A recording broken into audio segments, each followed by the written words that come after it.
Hey guys, tonight we begin with a question that sounds like it belongs in a very specific corner of a history bookstore.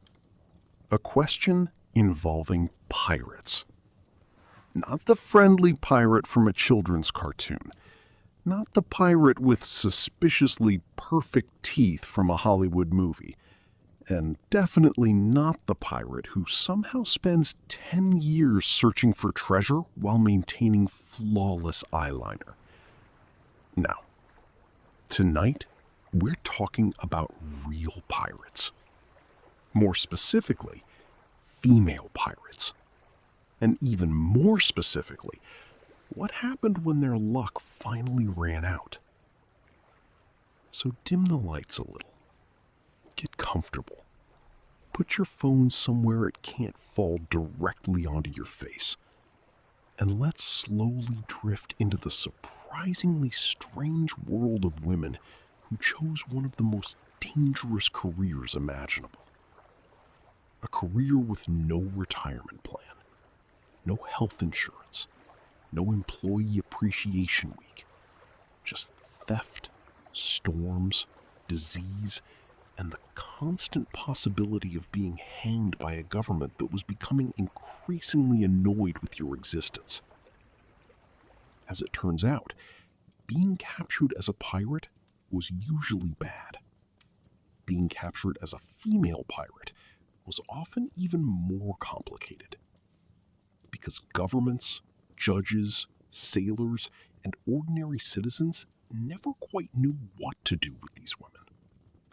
Some were executed, some escaped, some lied, some negotiated, and a few managed to completely reinvent themselves afterward. So let's begin our slow journey on the rough waters of pirate history. The first thing we need to understand is that female pirates were incredibly rare. Not because women lacked the ability.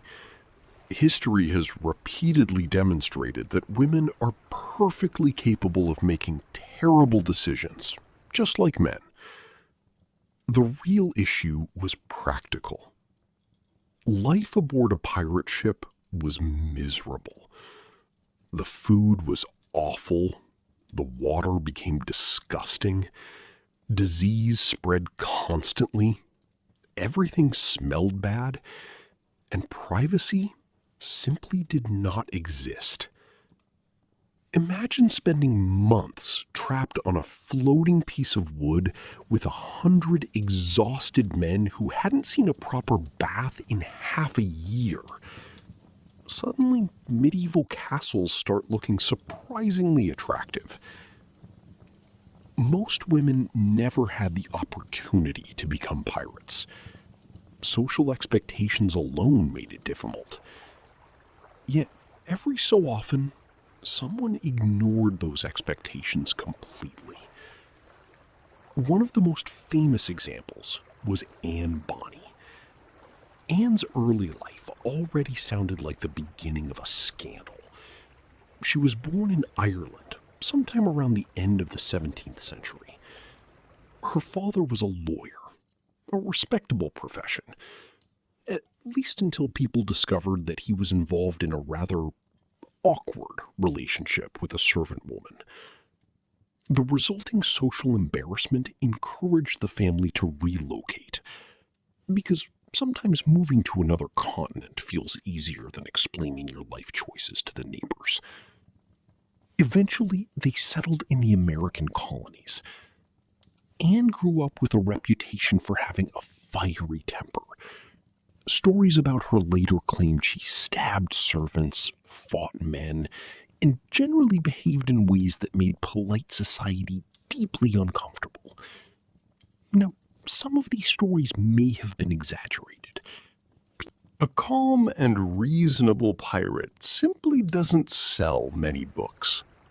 Still, even the most cautious historians agree that Anne was not particularly interested in being a quiet colonial wife. Eventually, she married a sailor named James Bonny. the marriage did not go especially well. This was partly because James turned out to be less successful than expected, and partly because Anne appears to have had absolutely no interest in living an ordinary life. Soon she encountered a pirate captain named Calico Jack Rackham. And here we see one of history's recurring themes. Someone meets a pirate, thinks the pirate lifestyle sounds exciting, and immediately begins making decisions that future historians will describe as unfortunate. Anne left her husband and joined Rackham. Together they entered the world of Caribbean piracy. The Caribbean at this time was full of opportunities for people with flexible interpretations of property rights. Merchant ships crossed constantly. Governments struggled to enforce laws, and pirate crews appeared everywhere. For a while, things worked surprisingly well. Anne fought alongside the crew. She wore men's clothing during battles. She earned respect among hardened sailors. And she eventually met another remarkable woman, Mary Read. Now, Mary Read's life sounds almost fictional. She was born in England under complicated circumstances. Her mother disguised her as a boy during childhood, partly to secure financial support from relatives, which meant Mary spent much of her early life pretending to be male.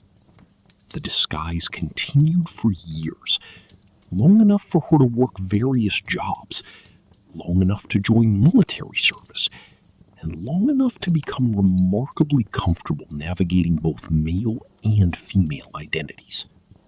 At one point, she even served as a soldier, which is already more adventurous than the lives of most people in the 18th century. Eventually, Mary found herself aboard ships heading toward the Caribbean. Through a series of events that historians can only describe as incredibly pirate-like, she ended up joining Rackham's crew. There she met Anne Bonny. The two women became famous almost immediately, partly because female pirates were unusual, partly because both women reportedly fought fiercely during battles, and partly because newspapers absolutely loved the story. The public could not get enough of them. Female pirates were shocking, scandalous, fascinating. Everything a newspaper wanted. For a while, Anne and Mary successfully avoided capture. But pirate careers tend to have short life expectancies. Governments were becoming increasingly serious about eliminating piracy. Merchant interests demanded protection. Naval patrols increased, and eventually Rackham's crew was cornered. In October 1720, pirate hunters finally caught them near Jamaica. The capture itself became legendary. According to later accounts, many of the male pirates were drunk below deck when the attack occurred. Anne and Mary supposedly fought far longer than several of their male companions. Whether every detail is accurate remains uncertain, but the story spread rapidly. And honestly, it sounds exactly like the sort of story contemporaries would repeat for years. The pirates were arrested, transported to Jamaica, and brought to trial. Now this is where our main question begins to matter. What actually happened after capture? For most pirates, the answer was straightforward. Trial, conviction, execution. Authorities wanted piracy eliminated. Public hangings served as powerful warnings. Governments hoped spectators would watch pirates swinging from gallows and decide that honest employment suddenly seemed much more appealing. Anne and Mary faced the same legal process. Both were convicted. Both received death sentences, and both appeared destined for execution. But then something unusual happened. Actually, two unusual things happened. Both women claimed to be pregnant. This legal defense was known as pleading the belly. Under English law, authorities generally delayed executing pregnant women. The unborn child was considered innocent. Killing the child alongside the mother created legal and moral complications. Judges therefore ordered examinations. And in both cases, the pregnancies were confirmed. Suddenly, the execution schedule became much less straightforward. Anne and Mary were returned to prison. There, they waited. And this waiting period changed everything. Mary Red became seriously ill while imprisoned. Conditions inside 18th century jails were dreadful. Disease spread rapidly. Medical care barely existed, and prisoners often depended on outside assistance simply to survive. Mary's health deteriorated steadily. Eventually, she died in prison in 1721. Not on the gallows, not in battle, not during a dramatic escape attempt. Just quietly in a colonial jail. It's a surprisingly ordinary ending for someone who had lived such an extraordinary life. Anne Bonny's story becomes much murkier after this point. Unlike Mary, Anne seems to have survived, but historical records suddenly become frustratingly vague, and historians absolutely hate when that happens. Some evidence suggests her wealthy father intervened. Others believe influential connections secured her release. Several accounts claim she returned to ordinary life, perhaps remarried, perhaps raised children, perhaps spent decades living quietly. Imagine that transition. One year you're a wanted pirate facing execution. The next you're attending community gatherings and discussing household matters. History occasionally performs these strange little pivots. Whatever happened, Anne appears to have avoided the gallows, which was an extraordinarily rare outcome. Most captured pirates never received such opportunities. And yet Anne and Mary were only the beginning.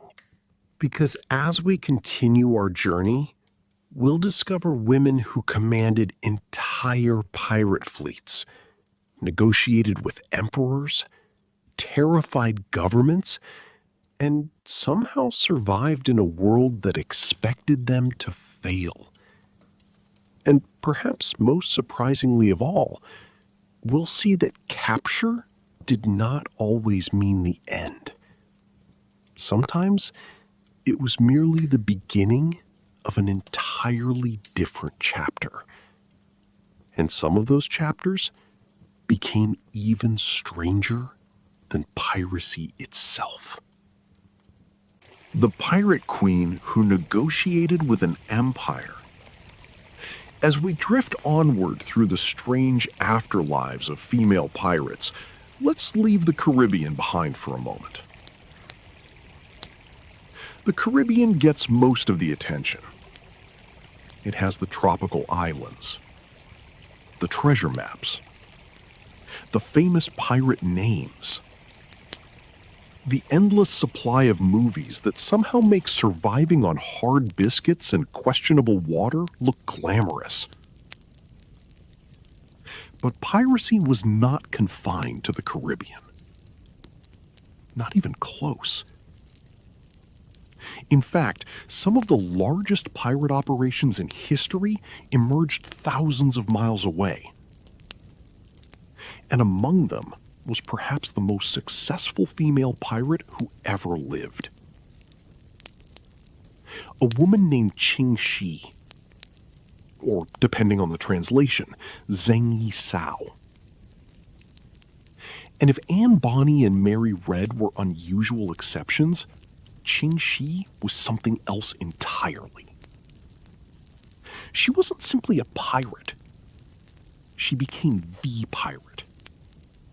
The kind of pirate who made governments genuinely nervous.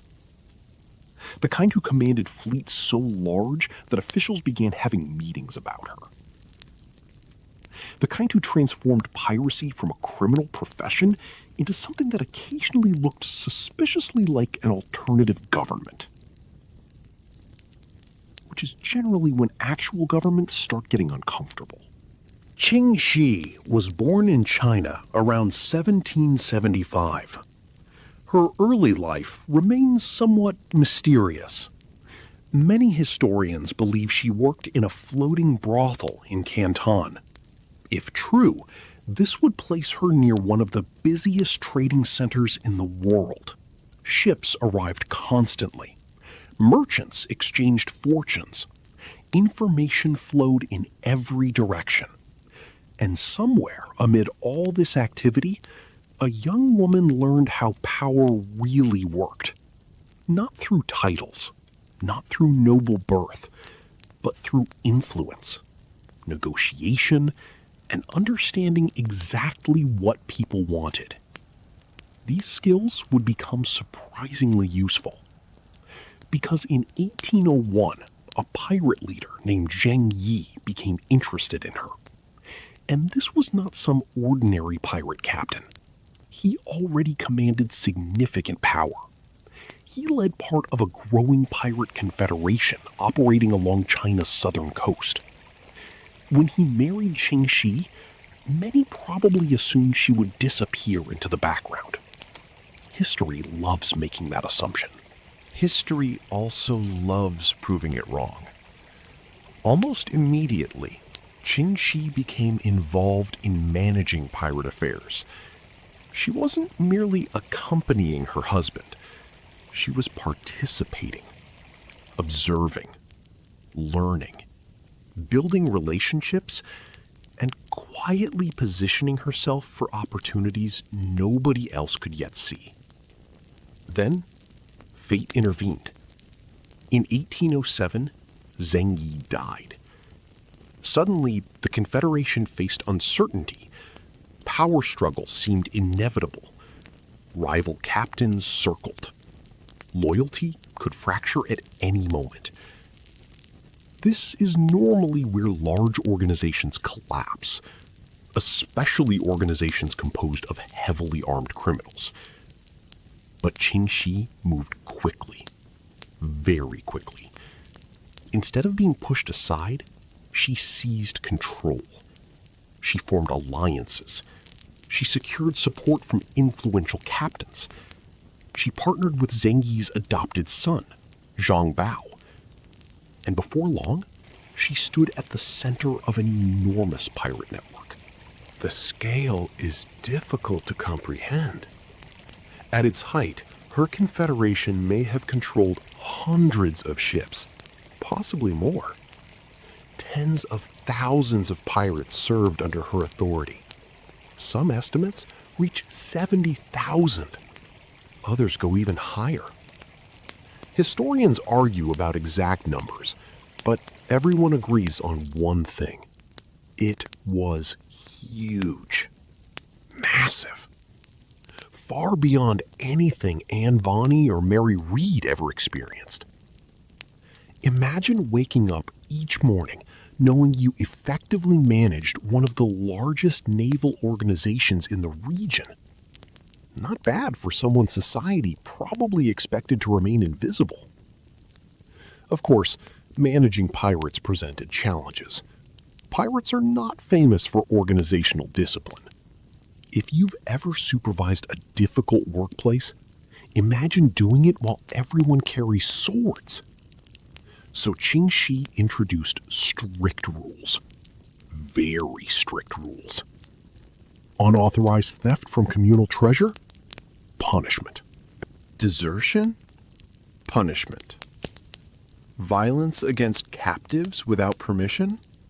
Punishment. Keeping loot that should be shared?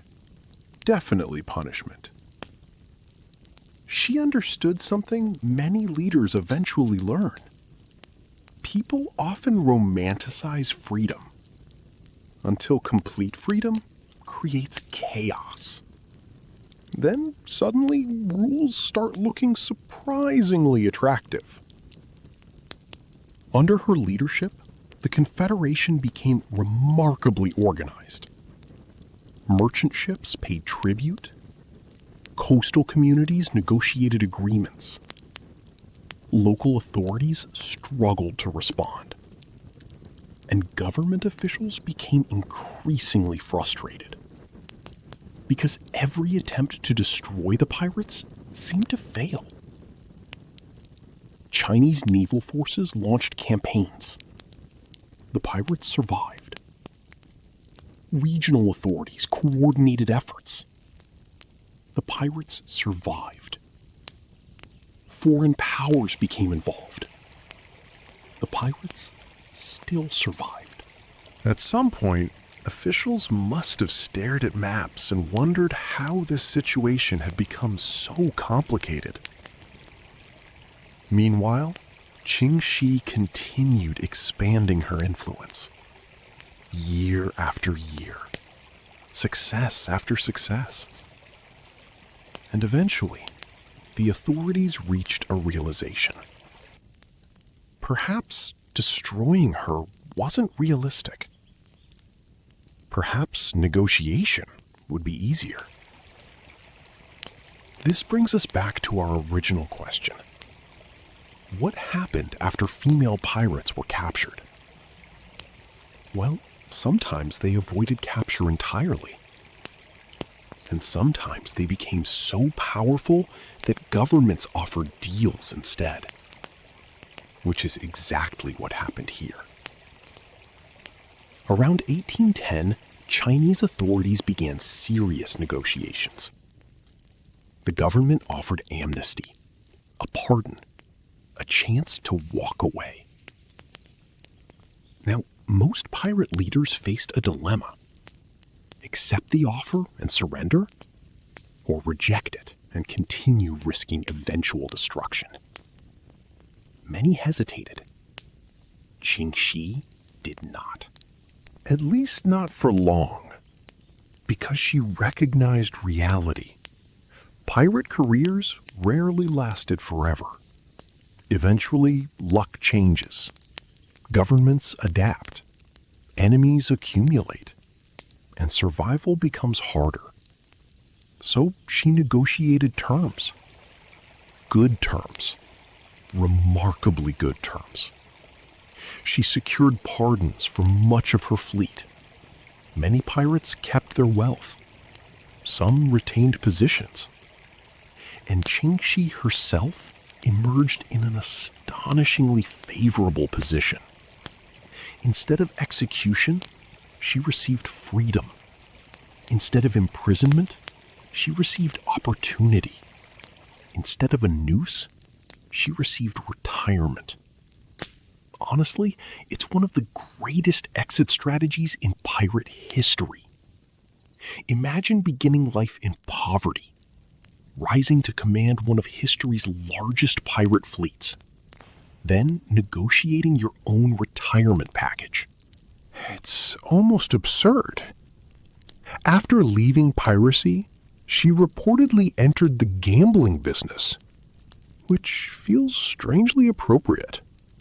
She had spent years managing pirates. Running a gambling establishment probably seemed relaxing by comparison. And unlike many pirates, she lived a long life. A very long life. She died in 1844. Not on a battlefield, not in prison, not on a scaffold. She died as a successful former pirate who had somehow outmaneuvered everyone. It's one of history's most unexpected endings, and it highlights an important truth. Capture was not always the greatest threat facing female pirates. Sometimes, the greater challenge involved navigating the complicated world that came afterward. Let's float gently toward another example, one that illustrates how dramatically public attitudes could shift. Because while governments often treated male pirates as straightforward criminals, female pirates occupied a stranger space. People were fascinated by them. Newspapers discussed them endlessly. Writers embellished their stories. Readers devoured every detail. A captured female pirate became more than a criminal. She became a curiosity, a symbol, a spectacle. And this occasionally influenced outcomes. Authorities still punished women, certainly, but public fascination complicated matters. Take the 18th century. When stories about Bonny and Mary Read spread across Europe, readers could not stop talking about them. Articles described their clothing, their behavior, their relationships, their personalities. Everything became part of the narrative. People who normally ignored pirate trials suddenly paid attention. Because these women violated expectations. They challenged assumptions. And society found that irresistible. There's an irony here. Many female pirates spent their lives trying to be taken seriously. Yet after capture, people often focused on the fact that they were women, rather than the fact that they were pirates. The criminal activity became secondary. The novelty became primary. History can be frustrating that way. A male pirate steals a ship? People discuss the theft. A female pirate steals a ship? People discuss her clothing for 300 years. And so the stories continued. Some women disappeared into ordinary life. Some entered legends. Some became cautionary tales. Others became folk heroes. The outcomes varied enormously. But one thing remained consistent. The public never quite lost interest. Because female pirates occupied a peculiar place in the historical imagination. Too rebellious to fit traditional expectations. Too successful to ignore. Too unusual to forget.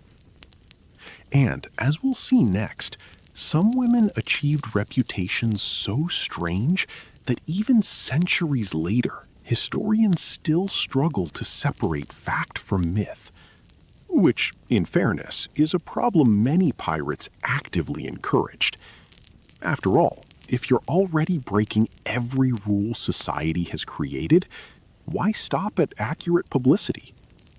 And so, as the waves gently carry us onward, we'll meet more women whose lives became tangled in rumor, legend, exaggeration, and the endless human desire to turn complicated people into simple stories. Unfortunately for the storytellers, these women were rarely simple. And that's what makes them worth remembering. When female pirates became legends instead of people. As we continue our slow voyage through the strange fates of captured female pirates, it's worth pausing for a moment to appreciate a small historical problem. Actually, a very large historical problem. Pirates lied. Constantly. Governments lied about pirates. Newspapers exaggerated pirate stories. Writers embellished them. Publishers improved them. and readers happily consumed every dramatic detail. The result is that many female pirates exist somewhere between history and folklore, a place historians know all too well, a place where facts wear costumes, a place where every source claims something different, and a place where everyone seems oddly committed to making events sound more exciting than they probably were. Which is unfortunate, because the real stories are usually interesting enough. Let's drift toward one such figure, a woman known as Grace O'Malley, or Grania Mole. Now, technically, she lived long before what most people think of as the Golden Age of Piracy. She operated during the 16th century. But when discussing powerful female pirates, she's almost impossible to ignore. Grace was born into an influential Irish seafaring family. From childhood, she displayed an inconvenient habit. She refused to accept limitations, particularly limitations placed upon women. Her family controlled ships, trade routes, coastal territories, and young Grace wanted involvement in all of it. According to legend, she once cut off her hair because she was told she couldn't sail with the men. Whether that story is entirely true remains uncertain, but it certainly sounds like something later generations wanted to believe. And honestly, it's exactly the sort of detail history tends to preserve. Grace grew into a formidable leader. She commanded ships, managed territories, collected taxes, negotiated alliances, and occasionally engaged in activities that English authorities described as piracy, while her supporters described them as business operations. History often depends on who's writing the paperwork.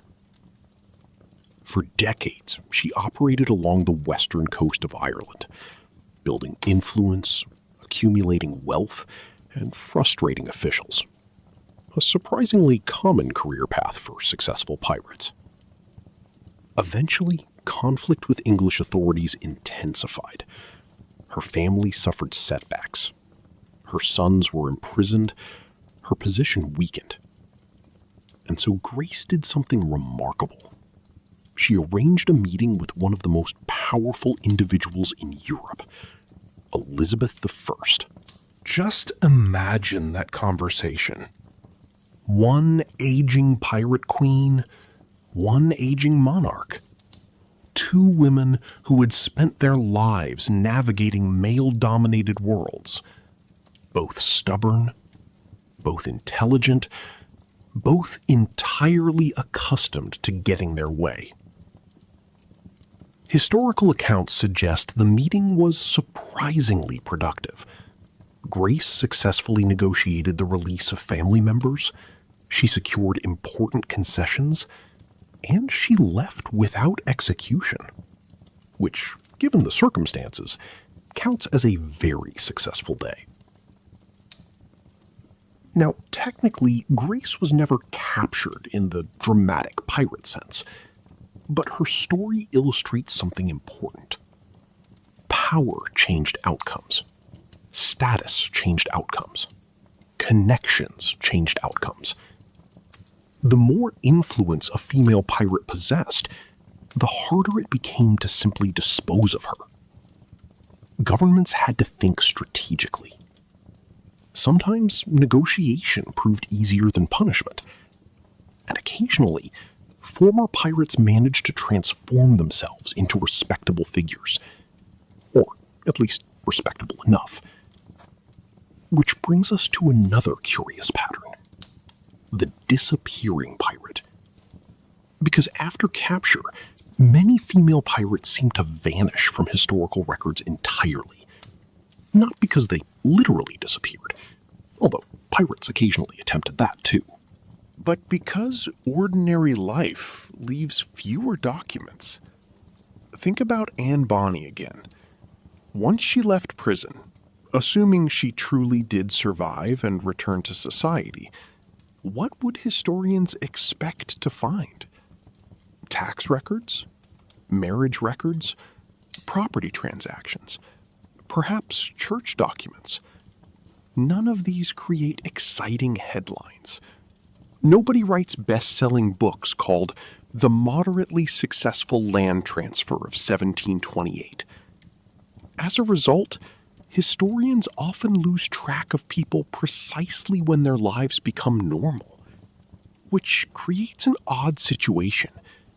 We know extraordinary details about pirate battles, yet struggle to discover what happened afterward.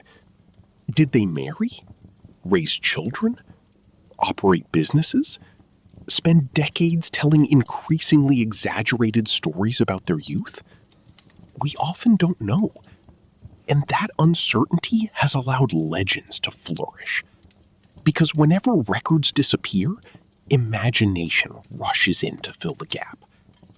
One story claims Anne Bonny returned to South Carolina. Another says she remarried. Others insist she resumed piracy. Some even suggest dramatic escapes and hidden adventures. Evidence remains frustratingly thin.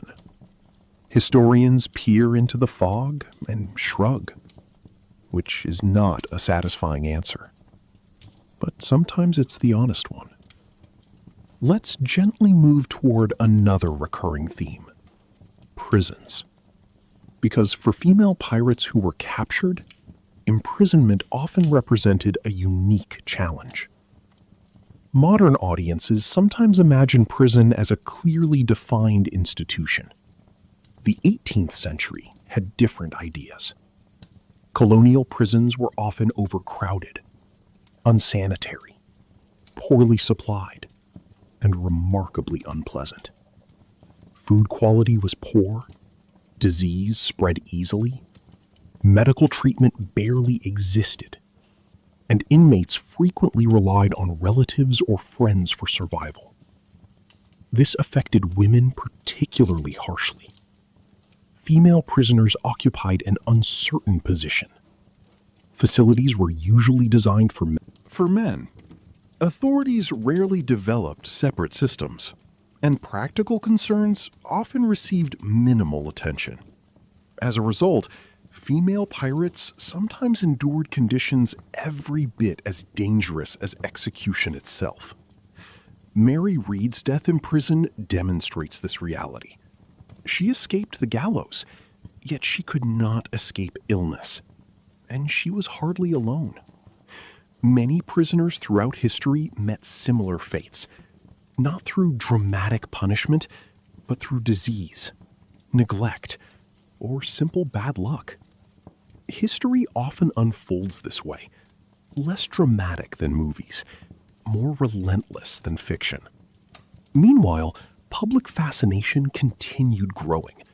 Newspapers printed stories, pamphlets circulated, readers debated details, and gradually, female pirates became cultural symbols. Some writers portrayed them as monsters, others celebrated them as rebels. Still others treated them as curiosities, rare creatures who had wandered beyond society's expectations. Few bothered asking what the women themselves actually thought. That would have required considerably more effort. It's easier to assign meanings to people than to understand them, a habit humanity has maintained for thousands of years. Of course, this fascination occasionally benefited former pirates. Public notoriety could create opportunities. A famous pirate might attract attention, gain protection, or secure assistance unavailable to ordinary criminals. People love proximity to celebrity, even criminal celebrity, sometimes especially criminal celebrity. There is a peculiar human tendency to admire rule breakers from a safe distance, as long as the rule breaking happened somewhere else, and preferably several centuries ago. Nobody wants a pirate operating outside their own harbor, but everyone enjoys reading about one. Another interesting aspect involves gender expectations. Captured male pirates generally fit existing stereotypes. Authorities knew how to categorize them. Criminals, outlaws, threats. Simple. Female pirates complicated those categories. Observers often struggled to explain them. Some claimed they had been corrupted by men. Others argued they possessed unnatural personalities. A few reluctantly admitted they might simply have chosen piracy themselves, a shocking possibility for some commentators. The idea that women could independently make dangerous, reckless decisions appeared strangely difficult for many observers to accept, even when overwhelming evidence suggested otherwise. As a result, female pirates were frequently described using language that sounds bizarre today. Writers obsessed over appearance, temperament, relationships, anything except the obvious fact that these women had actively participated in piracy. It's as though observers kept searching for explanations while ignoring the most straightforward one. She became a pirate because she wanted to become a pirate. An answer simultaneously simple and unsatisfying. Human beings rarely enjoy simple explanations. We prefer complicated theories, secret motives, hidden influences, dramatic psychological narratives. History, unfortunately, often responds with a shrug and says, sometimes people just did things. As the years passed, many former female pirates faded into obscurity. The public moved on. New scandals emerged, new criminals appeared, new wars captured attention. And yesterday's infamous pirate became today's forgotten widow, shopkeeper, or neighbor. There is something oddly comforting about that. The notion that even the most notorious figures eventually become ordinary.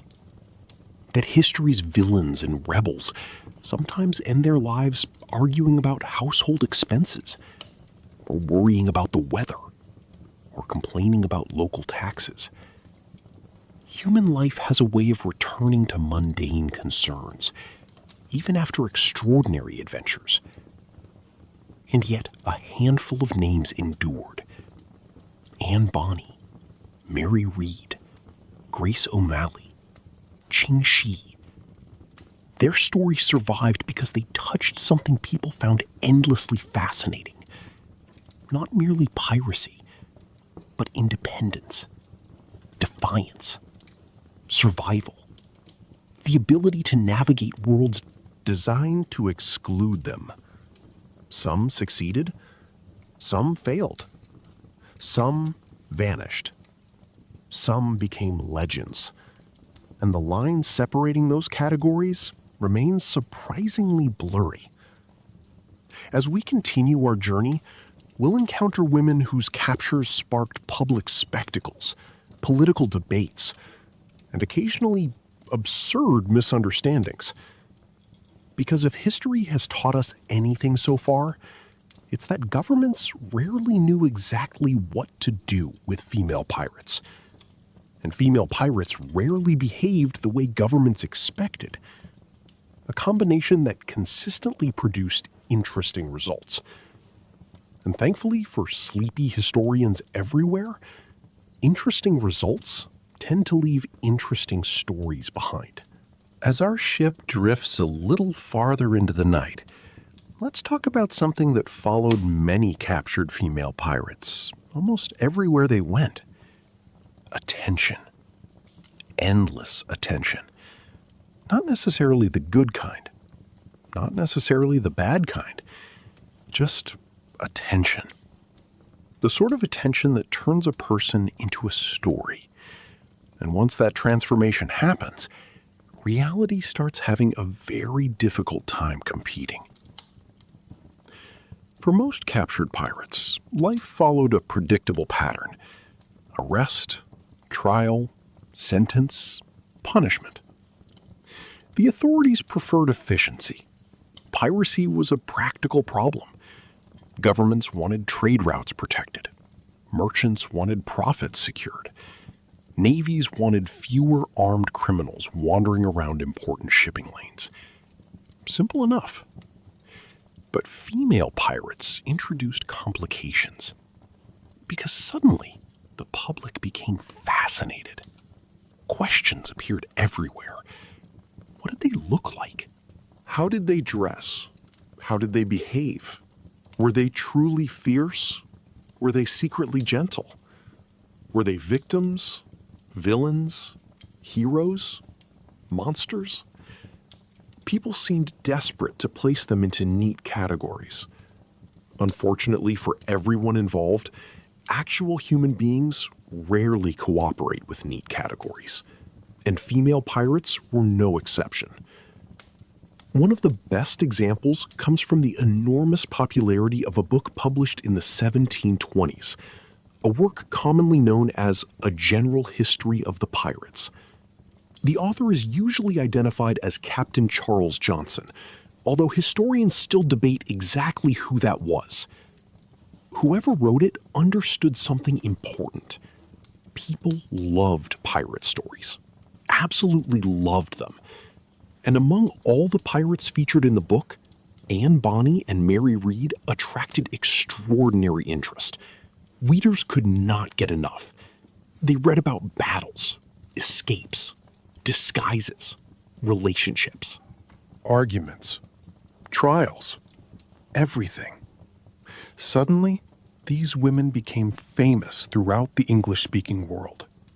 Not famous in the modern celebrity sense. Nobody was asking them to endorse products. No one was inviting them onto talk shows. But they became recognizable figures, historical celebrities, the kind whose names spread far beyond the places where they had actually lived. It's a strange thing when you think about it. Thousands of sailors crossed the Atlantic during that era.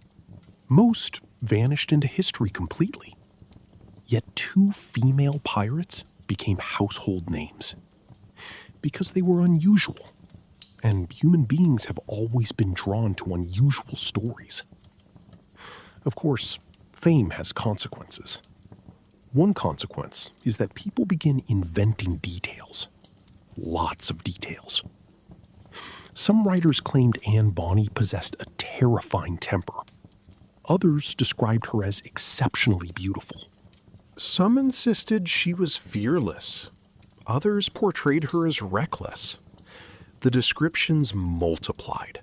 Each retelling added new layers. Eventually, it became difficult to separate fact from decoration. Imagine becoming so famous that strangers start rewriting your personality. Not especially pleasant. Yet it happens constantly throughout history. The real person gradually disappears beneath the legend. And once a legend takes hold, it becomes incredibly difficult to remove. Let's slowly float over to another curious reality. Captured female pirates often became examples.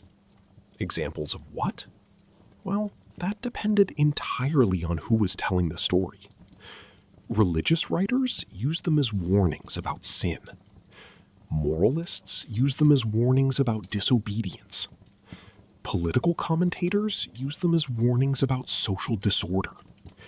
Parents probably used them as warnings about almost everything. Somewhere in 18th century history, a child was almost certainly told, "Finish your vegetables or you'll become a pirate." Which doesn't seem especially logical. But parenting has never been entirely logical.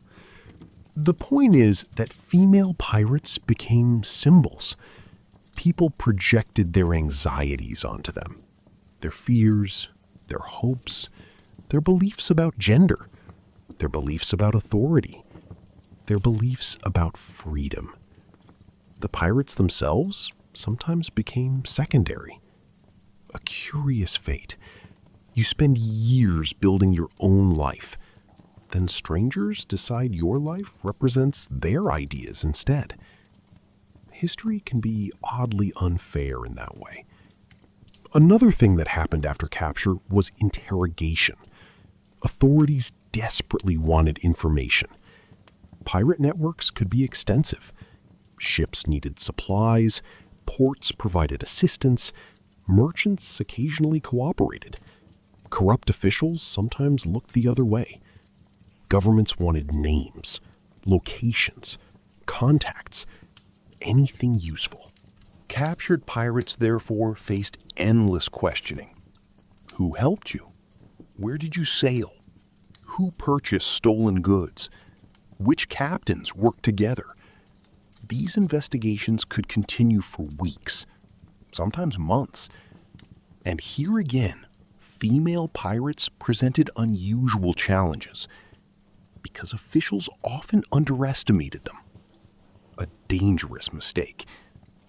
Throughout history, powerful people have repeatedly assumed women knew less than they actually did. This assumption rarely ages well. Women aboard pirate ships often possessed valuable information. They observed negotiations, witnessed transactions, heard conversations, understood relationships within crews. Some knew exactly how operations functioned. Authorities occasionally discovered this the hard way. A prisoner they considered unimportant suddenly turned out to know everything. An awkward realization. Especially if you've already spent weeks ignoring her.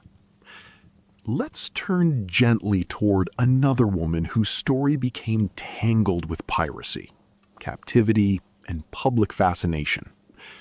A figure known as Charlotte Badger. Now, Charlotte occupies a frustrating corner of history. The records are incomplete, details remain uncertain, historians argue, which means she fits perfectly into pirate history. Charlotte lived during the early 19th century. She was originally transported from Britain to Australia as a convict. Already a difficult beginning. Being transported halfway across the world was rarely part of anyone's ideal life plan. At some point, she escaped, or possibly participated in a mutiny, or perhaps both. Sources disagree. What seems reasonably clear is that she eventually became associated with maritime crime and piracy in the Pacific. Then, quite suddenly, she disappears from reliable records. Gone. Vanished. No dramatic conclusion. No definitive capture. No confirmed death. Just silence. And historians absolutely hate silence. Silence creates mysteries. Mysteries create theories. Theories create arguments. Arguments create academic conferences.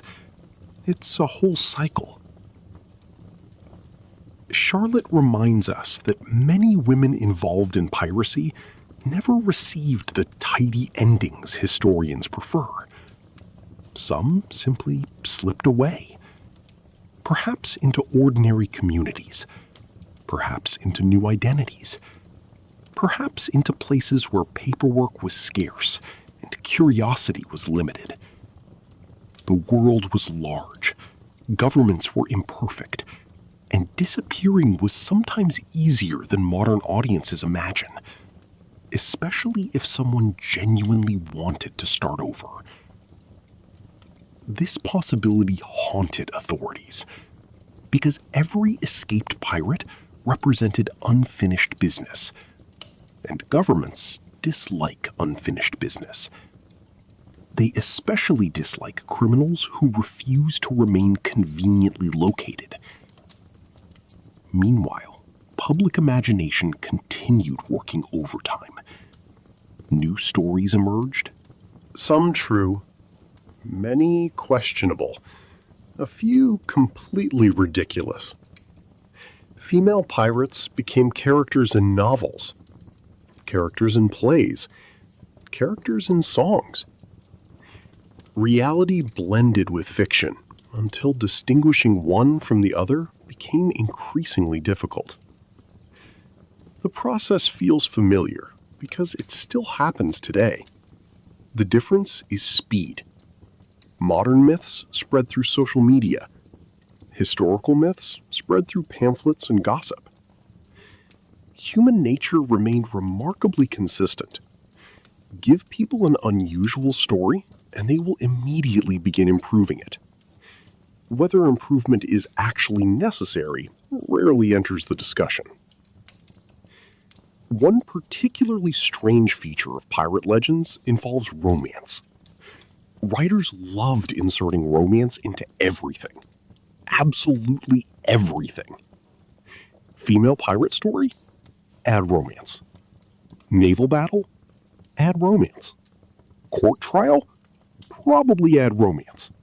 A woman could spend years commanding ships, negotiating alliances, and surviving dangerous conditions. Yet some writers remained convinced the most important part of her life must have been a love story. The obsession becomes almost comical. Modern historians often read these accounts and sigh, because beneath the romantic embellishments lies a much more interesting reality. These women were navigating dangerous political, economic, and social worlds. That alone is fascinating. No fictional romance required. As the decades passed, the actual era of piracy gradually faded. Naval power increased, governments expanded, trade routes became more secure. The great age of Atlantic piracy ended. But the stories remained. And among those stories, female pirates occupied a special place. Not because there were many of them. There weren't. But because they challenged expectations. They disrupted familiar narratives. They refused to fit neatly into categories. Historians treasure people like that, even when they create headaches. Especially when they create headaches. Because complicated people tend to reveal complicated truths about the societies around them. And female pirates reveal quite a lot about law, about gender, about power, about fame, and about the strange things that happen when someone becomes a legend while still alive. As we continue our voyage, we'll encounter women who face trials, negotiations, betrayals, and reinventions. Some escaped punishment. Some didn't. Some left behind mountains of stories. Others left only fragments. Yet together, they help answer our original question. What happened to female pirates after they were captured? The answer, increasingly, seems to be this: almost anything. And that unpredictability may be the most fascinating part of all. The long wait between sentence and fate. As our sleepy voyage continues, let's drift into one of the least glamorous parts of pirate history. Waiting. Just endless waiting. Movies rarely show this part. Nobody makes exciting paintings of it. There are very few dramatic speeches. No treasure maps, no sword fights. Just people sitting in cells, wondering what comes next. But for many captured female pirates, this period of waiting became one of the most important chapters of their lives. Because surprisingly often, capture was not the end. The end came later, sometimes weeks later, sometimes months later, and occasionally not at all. The modern world moves quickly.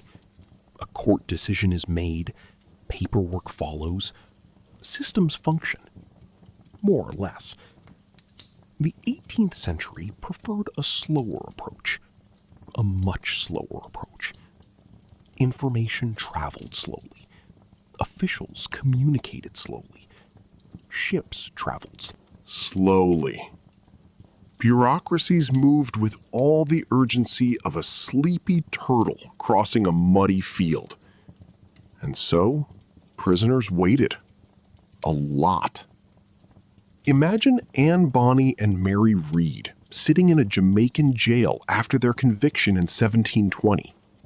The trial had ended, the sentence had been delivered, everyone knew what usually happened next. Yet nothing happened immediately. Instead, there was paperwork, verification, administrative procedures, requests, approvals, the machinery of government grinding away one creaking gear at a time. History often feels dramatic from a distance. Up close, it's frequently just administration. Somewhere there was probably a clerk making copies of documents while completely unaware that future generations would spend centuries discussing the case. For the prisoners, however, every day mattered. Because circumstances could change. Appeals might succeed. Witnesses might emerge. Influential supporters might intervene. Illness could delay proceedings. Pregnancy could delay proceedings. Governments could change priorities. A prison sentence was never merely a pause. It was an opportunity. A dangerous one, but an opportunity nonetheless. This was especially true for women, because legal systems often struggled to fit female pirates into existing categories. The law itself was usually clear enough. Piracy was piracy. The punishment remained severe. But social attitudes complicated everything. Judges were human. Officials were human. And humans have a remarkable ability to bring personal assumptions into supposedly objective situations. Sometimes these assumptions helped, and sometimes they simply created confusion. A great example can be found in the reactions to Anne Bonny and Mary Read. Many observers seemed genuinely uncertain how to interpret them. Were they hardened criminals, misguided women, victims of circumstance, unusually adventurous individuals? Different commentators reached different conclusions. Some expressed outrage. Others expressed admiration. A few sounded strangely impressed, even while supporting punishment, which creates a very odd tone in historical documents. Imagine writing, "This person is terrible and should absolutely be punished." Also, I must admit, that's quite an impressive life story. History contains more of those mixed messages than people realize. Let's gently float toward another reality. Prisons were social environments. Not pleasant social environments, but social environments nonetheless. Prisoners talked, shared information, built relationships, made enemies, negotiated favors, created alliances. The prison population often became its own miniature society, and female prisoners occupied a unique position within that society. Sometimes isolated, sometimes protected, sometimes exploited. Everything depended on location, resources, and local conditions. Unfortunately, historical records rarely preserve the everyday details. We know the major events, the trials, the sentences, the outcomes, but the small conversations are usually lost. The jokes, the complaints, the rumors, the ordinary moments. Which is unfortunate, because ordinary moments often reveal the most about people. Somewhere inside a colonial prison, Anne Bonny almost certainly had conversations that historians would love to hear. What did she think about her situation? Did she regret becoming a pirate? Did she miss life at sea? Did she spend her days planning for survival? Or simply trying to pass the time? We don't know. And we probably never will.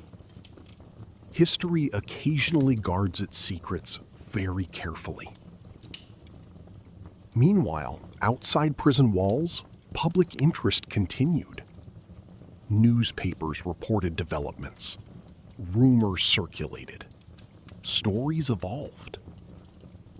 The public followed famous pirate cases much as modern audiences follow sensational trials. People debated outcomes, predicted verdicts, discussed personalities. Everyone had an opinion, even when they possessed almost no reliable information. Some traditions never change. One interesting consequence of this attention was that captured female pirates occasionally acquired supporters. Not large movements, not organized campaigns, but sympathetic observers. People who argued for mercy. People who questioned harsh punishments. People who viewed these women differently from their male counterparts. This did not always help.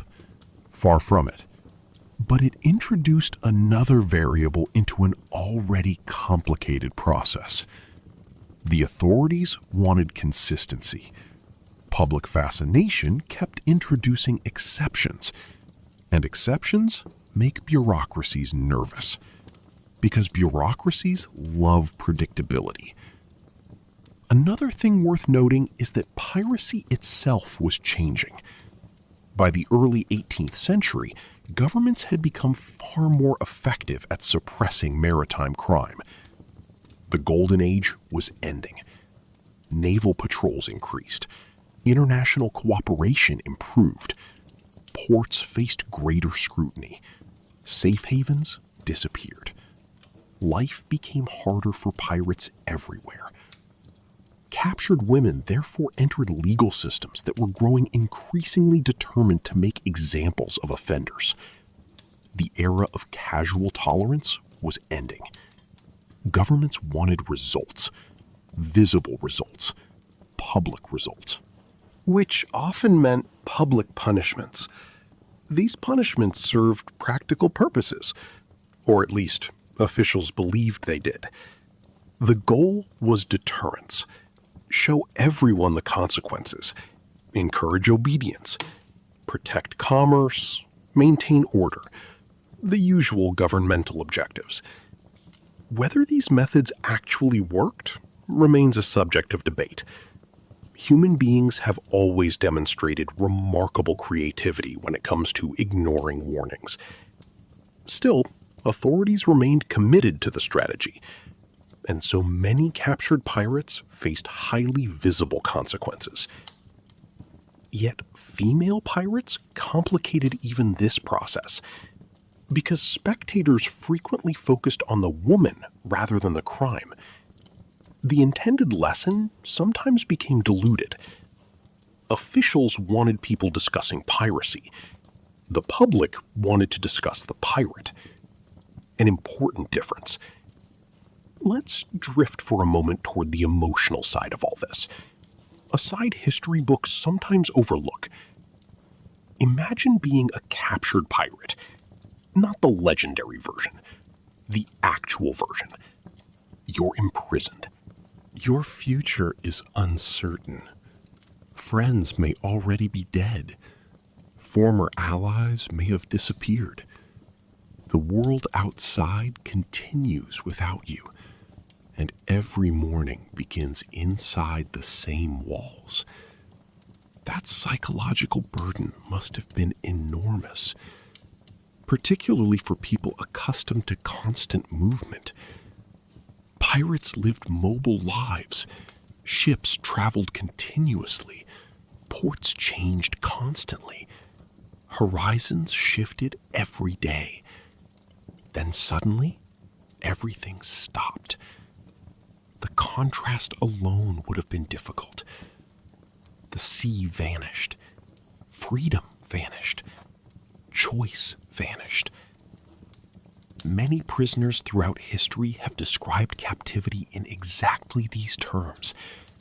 Not merely confinement, but stillness. A forced stillness that becomes its own punishment.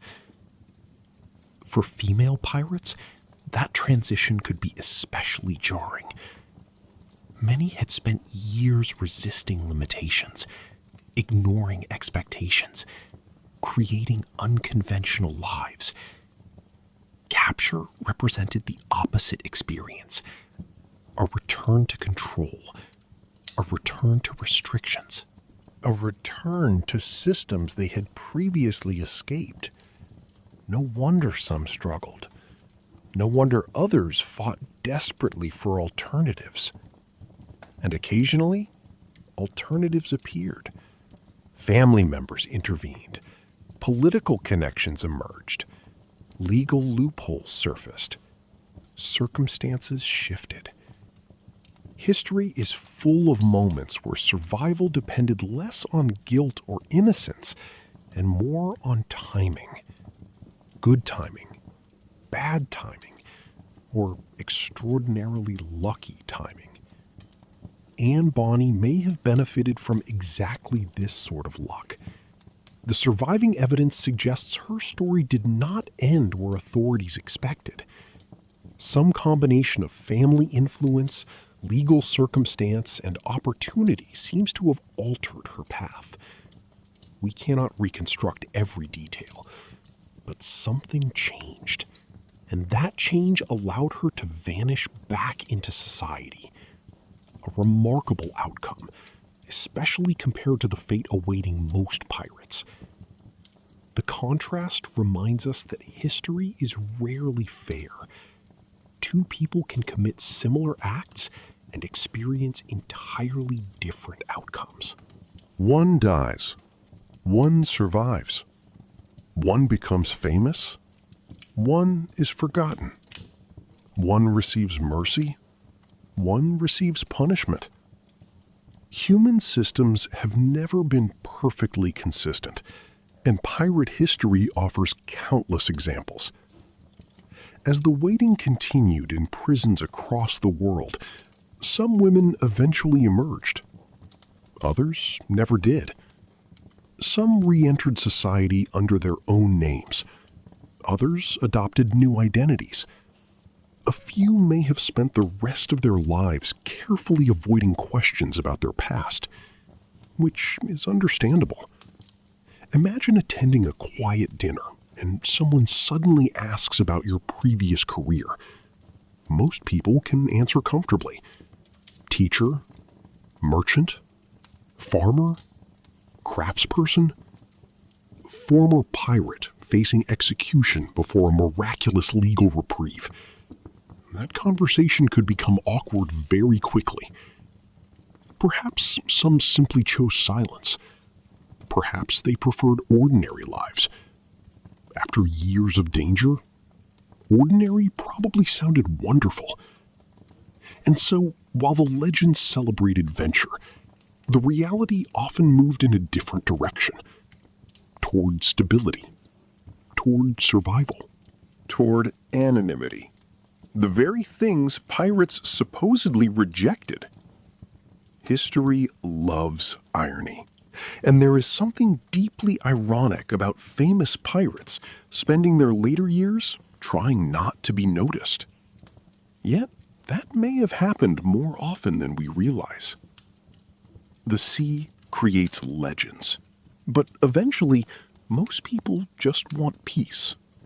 Even pirates. Perhaps especially pirates. And as we continue onward, we'll meet women whose lives after capture became exercises in reinvention, adaptation, and occasionally astonishing good fortune. Because the story did not always end at the prison door. Sometimes that was merely where the next chapter began.